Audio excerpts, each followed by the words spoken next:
और अब हम आपको ग्राफिक्स के जरिए ये समझाने की कोशिश करते हैं कि बांग्लादेश की पूर्व पीएम शेख हसीना के पास अब आगे विकल्प क्या बचे हैं। फिलहाल तो वो भारत में है, लेकिन आगे क्या होगा देखिए। पहला विकल्प यह है कि लंदन में राजनीतिक शरण वो ले सकती हैं। दूसरा विकल्प उनके सामने ये होगा कि फिनलैंड या फिर स्विट्जरलैंड में शरण के लिए वो कोशिश कर सकती है। उनके सामने तीसरा विकल्प ये है कि राजनीति से संन्यास ले सकती हैं, क्योंकि उनके बेटे ने भी इस ओर इशारा कर दिया है।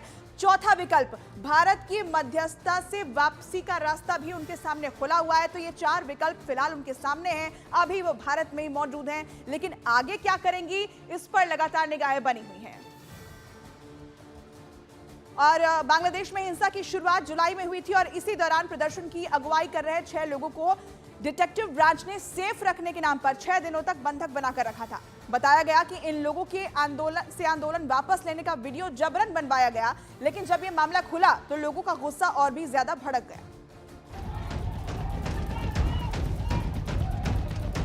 देश भर में कर्फ्यू लगा दिया गया है। स्कूल, कॉलेजों और मार्केटों में 3 दिन की छुट्टी का ऐलान कर दिया गया है। हिंसा को देखते हुए कई ट्रेनों का ऑपरेशन अगले आदेश तक रोक दिया गया है। कपड़ा फैक्ट्रियों में भी ताला लग गया है। पुलिस ने लोगों को जहां तक हो सके घरों में रहने को कहा है। कोर्ट भी बंद कर दिए गए हैं। सुप्रीम कोर्ट के आदेश में कहा गया है कि बंदी के दौरान बहुत जरूरी मामलों में ही सुनवाई की जाएगी। इसके लिए चीफ जस्टिस इमरजेंसी बेंच का गठन करेंगे। बांग्लादेश में छात्रों का विरोध प्रदर्शन पिछले महीने एक विवादास्पद नौकरी कोटा योजना के खिलाफ शुरू हुआ था। विरोध प्रदर्शन अब सरकार विरोधी आंदोलन में बदल गया है।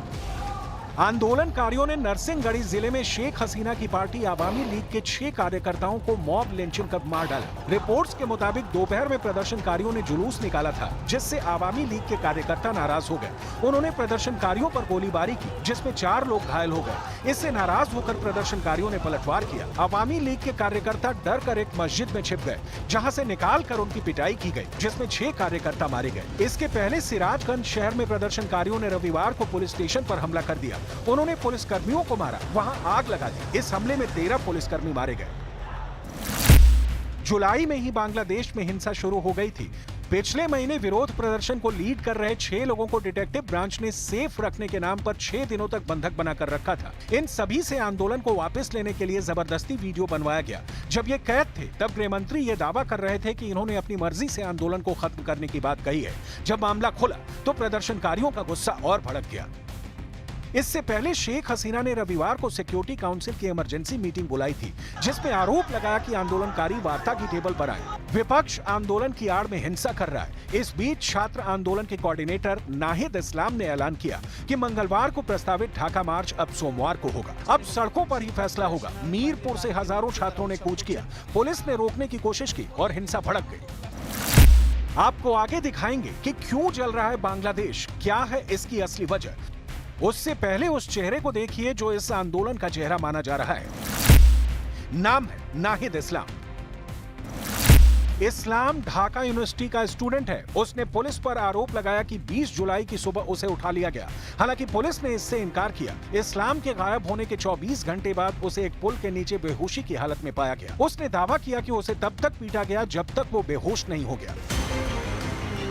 असल में बांग्लादेश में आग भड़की ही है, छात्रों के विरोध प्रदर्शन वाली, लेकिन अब इसमें विपक्षी पार्टियां भी शामिल हो चुकी हैं। शेख हसीना प्रदर्शन को कुचलने की कोशिश करती रही और मामला बिगड़ता चला गया। अब आलम यह है कि बांग्लादेश धू कर जल रहा है। बांग्लादेश में हिंसक विरोध प्रदर्शनों के बीच भारत ने अपने नागरिकों के लिए एडवाइजरी जारी की है। विदेश मंत्रालय ने बांग्लादेश के ताजा हालातों को देखते हुए भारतीय नागरिकों को अगले आदेश तक बांग्लादेश की यात्रा न करने की सख्त हिदायत दी है। भारत के विदेश मंत्रालय ने बांग्लादेश में मौजूद अपने नागरिकों के लिए हेल्पलाइन नंबर भी जारी किया है। विदेश मंत्रालय ने बांग्लादेश में मौजूद भारतीय नागरिकों को इन नंबरों पर +880 1958 383 679 +880 1958 383 680 +880 193 7400 591 पर संपर्क करने को कहा है। बांग्लादेश में कानून व्यवस्था की स्थिति को देखते हुए बीएसएफ ने भारत बांग्लादेश सीमा पर हाई अलर्ट जारी किया है। पश्चिम बंगाल के बांग्लादेश बॉर्डर पर बीएसएफ ने चौकसी बढ़ा दी है। बांग्लादेश का क्या होगा, इस सवाल का जवाब फिलहाल किसी के पास नहीं है, बस तस्वीरें दिख रही हैं। बर्निंग बांग्लादेश की।